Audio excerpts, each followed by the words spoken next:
Hello everyone, welcome to my channel. ఈరోజు వీడియోలో మిగిలిపోయిన అన్నంతో టేస్టీగా మనం వడియాలు చేసుకోవడం చూద్దాం. అంటే చాలామంది రైస్ పడేస్తూ ఉంటారు, లేదా దాన్ని ఫ్రైడ్ రైస్ చేసుకోవడం ఏదో ఒకటి చేస్తుంటారు. అట్లా కాకుండా మనం ఈ వడియాలు తీసుకున్నాం అనుకోండి, ఇవి సంవత్సరం దాకా నిల్వ ఉంటాయి. అది కూడా లెఫ్ట్ ఓవర్ రైస్తో చేసినామని ఎవరు అనుకోరు కూడా. సో చూస్తున్నారు కదా, జస్ట్ మిగిలిపోయిన అన్నాన్ని మనము ఒక మిక్సీ జార్లో వేసుకొని కొంచెం వాటర్ పోసేసుకొని గ్రైండ్ చేసుకోవాలి. బాగా మెత్తగా గ్రైండ్ చేసుకోవాలన్నమాట. జస్ట్ అన్నంతోనే కాకుండా నేను దీన్ని కొంచెం డిఫరెంట్గా చేయడం చూపిస్తాను. సో చూసినా కదా, అట్లా మంచిగా గ్రైండ్ చేసేసుకొని ఇప్పుడు స్టవ్ పైన ఒక కడాయి పెట్టేసుకొని దాంట్లో కొంచెం వాటర్ పోసుకోవాలి. ఒక 2 గ్లాసులంతా, ఒక హాఫ్ కప్ వరకు ఉప్మా రవ్వను వేస్తున్నాను. వేసేసి దాంట్లోకి జీలకర్ర, సాల్ట్ వేసేస్తున్నాను. ఇది కొంచెం దగ్గరికి అయిన తర్వాత ఇప్పుడు గ్రైండ్ చేసుకున్న అన్నం పేస్ట్ ఉంది కదా, దాన్ని కూడా వేసేసుకొని కలుపుకోవాలి. ఇదంతా బాగా దగ్గర పడే వరకు ఉడికించుకోవాలన్నమాట. ఆల్రెడీ అన్నం ఉడికిందే, కానీ ఆ రవ్వ అనేది కొంచెం ఇట్లా తిక్కుగా అయిపోవాలన్నమాట. చూసినారు కదా, ఆ రెండు కలిపి ఇట్లా దగ్గరికి వచ్చిన తర్వాత స్టవ్ ఆఫ్ చేసేయాలి ఇంకా. సో అది ఇంకొంచెం దగ్గర పడుతుంది. అది ఇట్లా కొంచెం చల్లగా అయిన తర్వాత ఒక మిల్క్ ప్యాకెట్ తీసుకొని దాంట్లోకి ఈ బ్యాటర్ని వేసుకోవాలి.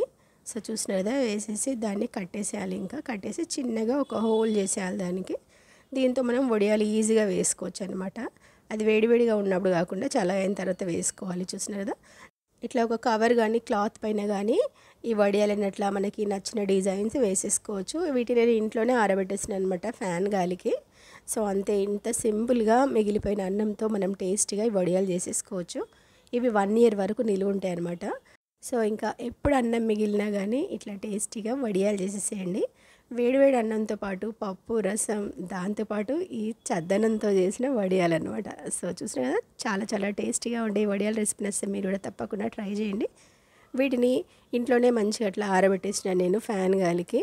సో నెక్స్ట్ డే చూస్తున్నారు కదా, మంచిగా ఆరిపోయినాయన్నమాట. ఒక్కరోజే పట్టింది నాకు. నైట్ పెడితే ఈరోజు నైట్ వరకు అవి అంత బాగా ఆరిపోయినాయి అనమాట. మనం ఇంకా ఎండ వచ్చింది అనుకోండి, ఎవరికైనా ఎండలో పెట్టేసుకోండి, ఇంకా ఎక్కువ రోజులు వస్తాయి అనమాట. సో చూసినారు కదా, ఆయిల్లో వేయగానే మంచిగా అవి ఎంత పెద్దగా అవుతున్నాయో వడియాలు. చిన్న చిన్న సైజు కూడా చాలా చాలా బాగుంటాయి పిల్లలకి స్నాక్స్ లాగానే. ఈ సమ్మర్లోనే ఇవి చేసుకోవాలన్నమాట.